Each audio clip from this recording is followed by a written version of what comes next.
할렐루야. 오늘도 하나님의 말씀 앞에 나오신 모든 분들을 주님의 이름으로 환영합니다. 오늘 하루의 시작을 하나님의 말씀을 붙들고 나가는 우리 모두가 되기를 간절히 소원합니다.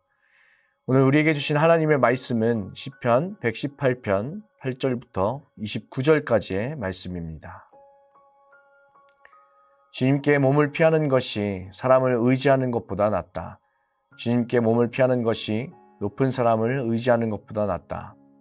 문나라가 나를 에워쌌지만 나는 주님의 이름을 힘입어서 그들을 물리쳤다.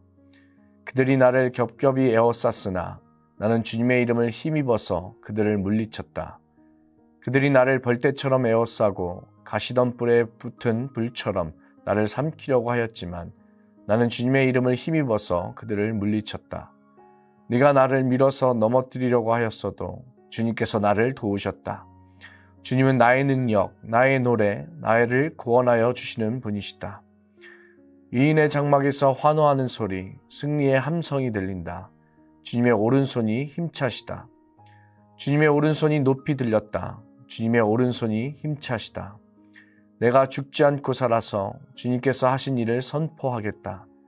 주님께서는 엄히 징계하셔도 나를 죽게 버려두지는 않으신다. 구원의 문들을 열어라.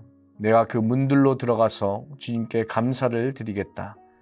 이것이 주님의 문이다. 의인들이 그리로 들어갈 것이다. 주님께서 나에게 응답하시고 나에게 구원을 베푸셨으니 내가 주님께 감사를 드립니다. 집 짓는 사람들이 내버린 돌이 집 모퉁이의 머릿돌이 되었다. 이것은 주님께서 하신 일이니 우리의 눈에는 기이한 일이 아니랴. 이날은 주님이 구별해 주신 날, 우리 모두 이날에 기뻐하고 즐거워하자. 주님 간구합니다. 우리를 구원하여 주십시오. 주님 간구합니다. 우리를 형통하게 해 주십시오. 주님의 이름으로 오는 이에게는 복이 있다. 주님의 집에서 우리가 너희를 축복하였다. 주님은 하나님이시니 우리에게 빛을 비추어 주셨다. 나뭇가지로 축제의 단을 장식하고 제단의 뿔도 꾸며라. 주님은 나의 하나님이시니 내가 주님께 감사드립니다. 내 하나님, 내가 주님을 높이 기리겠습니다. 주님께 감사하여라. 그는 선하시며 그의 인자하심이 영원하다. 아멘. 네, 사랑하는 성도 여러분, 우리가 한 달에 한 번씩 순모임을 모두 열심히 섬기고 계시는데 순장님들과 순모인들께서 순모임을 마치고 나면 순모임 보고서를 작성해 주십니다. 그 보고서에는 신방이 필요한 수도원들과 그리고 각 수도원들의 기도 제목들이 담겨 있습니다. 저는 그 기도 제목들을 읽어보는 것을 참 좋아합니다. 왜냐하면 그 기도 제목 속에 그분의 삶이 담겨 있기 때문에 그렇습니다. 가만히 보면 연령대마다 기도 제목이 참 비슷한 것 같아요. 50대 분들은 부모님의 건강과 자녀들의 진로와 결혼을 위해서 기도합니다. 그리고 40대 분들은 자녀들의 학업과 또 신앙, 가정의 책임과 직장의 부담을 놓고 기도를 합니다. 그리고 30대 분들은 경제적인 문제나 앞으로의 미래, 또 가정을 세워가는 문제를 놓고 기도하는 것을 볼 수 있습니다. 물론 예도 있지만 대체로 비슷한 것 같아요. 사람은 자기가 가장 중요하게 생각하는 것을 위해서 기도합니다. 사람은 자기가 가장 염려하는 것을 가장 많이 생각하곤 하죠. 그리고 어쩌면 우리가 가장 많이 생각하는 것이 우리가 가장 신뢰하는 것일지도 모릅니다. 그렇다면 오늘 여러분께 질문 하나를 드리고 싶습니다. 여러분은 지금 무엇을 가장 많이 생각하고 계신가요? 건강인가요? 아니면 경제인가요? 또는 자녀와 또 미래인가요? 아니면 하나님이신가요? 혹시 여러분은 하나님보다 그 문제를 더 많이 생각하고 있지는 않으신가요? 우리는 기도한다고 말하지만 사실은 문제를 우리는 묵상할 때가 많습니다. 하나님을 믿는다고 말하지만 실제로는 우리가 걱정을 더 많이 하고 있죠. 근데 오늘 시편 기자는 우리에게 이 하나님이라는 존재를 각인시킵니다. 믿음은 문제를 바라보는 것이 아니라 하나님을 바라보는 것이라고 말하고 있어요. 우리는 인생을 살면서 자연스럽게 무언가에 기대게 되죠. 누군가는 사람을 의지하기도 하고, 누군가는 상황을 계산하기도 하고, 또 눈에 보이는 가능성을 붙잡으려고 합니다. 근데 오늘 시편 기자는 아주 단순하지만 깊은 고백을 하고 있습니다. 오늘 본문 8절에 주님께 몸을 피하는 것이 사람을 의지하는 것보다 낫다 이렇게 말하죠. 이 고백은 이 기자의 삶에서 건져 올린 고백이라고 할 수 있습니다. 사람을 믿어보았고 세상을 의지해 보았지만 결국 깨달은 것은 사람은 끝까지 책임질 수 없다는 사실입니다. 그래서 시편 기자는 문제를 설명하기보다 하나님께 시선을 돌려요. 원수들이 벌떼처럼 둘러싸고 있는 상황에서도 계속해서 하나님을 말합니다. 여기서 우리는 믿음이 무엇인지를 알 수가 있어요. 믿음은 문제를 크게 보는 것이 아니라 하나님을 크게 보게 합니다.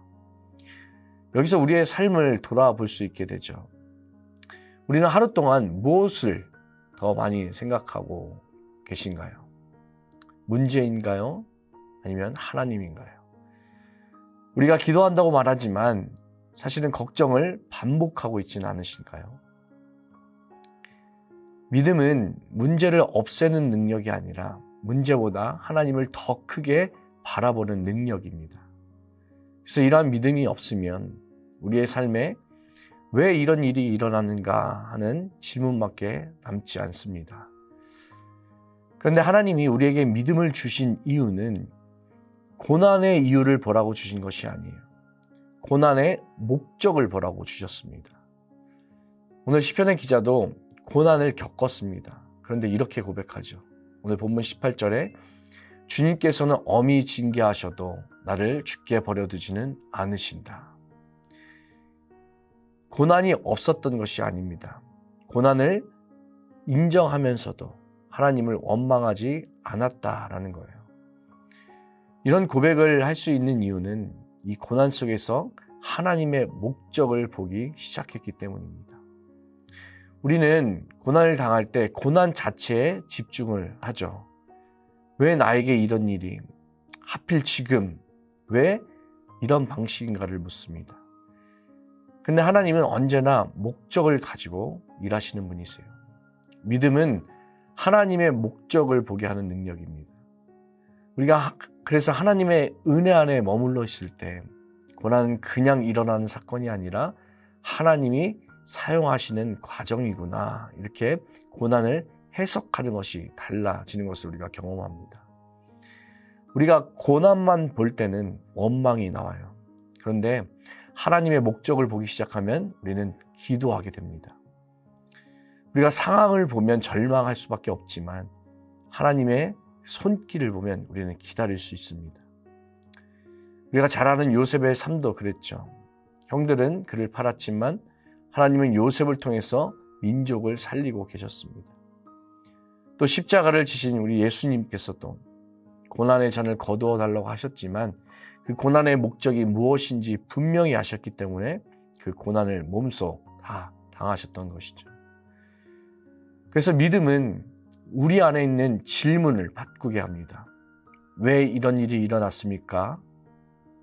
여기서 하나님은 이것을 통해 무엇을 이루고 계십니까? 이 변화가 바로 우리의 삶에서 가질 수 있는 믿음의 실제적인 적용입니다. 오늘 우리가 겪는 모든 상황 속에서 이 질문을 붙드는 것, 그것이 바로 믿음의 실제입니다. 오늘 시편 기자는 여기서 한 걸음 더 나아가고 있어요. 오늘 22절을 보면 집 짓는 사람들이 내버린 돌이 집 모퉁이의 머릿돌이 되었다. 사람들이 버린 돌이 하나님의 손에 들려서 가장 중요한 자리가 됩니다. 이것이 바로 하나님의 방식이에요. 사람은 현재를 보고 판단하지만 하나님은 미래를 보고 일하십니다. 또 사람은 실패를 보지만 하나님은 섭리를 이루세요. 사람은 끝났다고 말하지만 하나님은 시작하고 계십니다. 예수님이 바로 그 버려진 돌이셨어요. 세상은 예수님을 거절했지만 하나님은 예수님을 구원의 중심으로 세우셨습니다. 이 말씀은 오늘 우리에게 실제적인 질문을 던지고 있어요. 여러분은 이미 끝났다고 생각하고 있는 게 있으신가요? 아니면 또 무엇을 포기하셨나요? 혹시 하나님은 아직 일하고 계신데 우리가 먼저 손을 놓아버린 것은 아닐까요? 믿음은 보이는 결과를 붙든 것이 아닙니다. 보이지 않는 하나님의 손을 신뢰하는 것입니다. 그래서 지금의 실패처럼 보이는 자리에서도 하나님이 일하고 계심을 믿는 것, 그것이 바로 믿음입니다. 사랑하는 성도 여러분, 여러분은 무엇을 오늘 더 많이 생각하면서 살고 계신가요? 요한복음 11장을 보면 마르다가 예수님에게 나사로의 죽음을 이야기하죠. 마르다는 나사로가 죽었다라는 그 문제를 예수님께 계속 얘기합니다. 근데 예수님은 문제에 대해서 얘기하지 않으세요. 뭐라고 말씀하시죠? 나는 부활이요 생명이다. 주님은 문제를 설명하지 않으시고 자신의 존재를 드러내십니다. 그리고 물으세요. 네가 이것을 믿느냐? 우리도 지금 내 상황의 난처함을 얘기할 수 있고 또 나를 지금 괴롭히고 있는 사람, 또 무언가에 대해서 이야기를 할 수도 있고 내가 처한 위기의 이야기를 할 수도 있습니다. 그런데 믿음은 그 문제를 대하는 것이 아니라 하나님이 누구신가를 보게 합니다. 하나님의 존재를 바라보게 합니다. 오늘 시편 118편의 말씀은 우리에게 믿음은 무엇인가에 대해서 말하고 있어요. 믿음은 문제를 바라보는 것이 아니라 하나님을 바라보게 하는 능력입니다. 사람보다 하나님을 더 신뢰하는 능력입니다. 또 고난 속에서도 하나님의 목적을 붙드는 능력입니다. 마지막으로 버려진 것처럼 보이는 자리에서도 하나님의 역사를 기대하는 능력이 바로 믿음입니다. 사랑하는 성도 여러분, 하나님은 어떤 분이신가요? 오늘 시편 118편의 말씀처럼 처음과 마지막 말씀을 함께 보면서 마치기를 원합니다. 주님께 감사하여라. 그는 선하시며 그의 인자하심이 영원하다. 아멘이십니까? 오늘 이 고백이 오늘 우리의 고백이 되기를 간절히 원합니다. 문제는 여전히 있지만 선하신 하나님이 우리와 함께 하십니다. 상황은 변하지 않지만 하나님은 살아 계십니다. 내 눈에는 길이 보이지 않을지라도 하나님께서는 지금도 일하고 계십니다. 이 믿음의 고백이 오늘 우리의 삶 속에서 실제가 되는 그런 믿음의 고백이 되기를 주님의 이름으로 간절히 축원합니다. 기도하겠습니다. 지금도 살아계셔서 역사하시는 아버지 하나님, 오늘도 말씀을 통하여서 우리의 시선을 이 문제에서 하나님께로 돌려주시니 감사를 드립니다. 우리는 여전히 걱정을 붙들고 살아가고 문제를 묵상하면서 살아갈 때가 많습니다. 우리의 연약함을 잘 아시는 주님, 오늘 말씀을 우리가 힘입어서 무엇보다 하나님을 더욱더 신뢰하게 하시고 내가 처한 상황보다 하나님을 더 크게 바라볼 수 있도록 주님 우리에게 믿음 더하여 주시옵소서. 고난 가운데 있을지라도 하나님의 선하신 목적을 우리가 믿게 하시고 버려진 돌을 머릿돌로 세우셨던 그 주님의 놀라운 섭리를 신뢰하며 우리가 끝까지 주님과 동행하는 우리 모두가 될 수 있도록 주님 은혜 더하여 주시옵소서. 오늘 하루도 우리가 문제를 바라보기보다 주님의 존재를 바라보게 하시고 주님이 여기 계시기에 그 거친 파도가 반석이 되는 은혜를 더하여 주시옵소서. 감사드리며 이 모든 말씀 우리 주 예수 그리스도의 이름으로 기도드립니다. 아멘.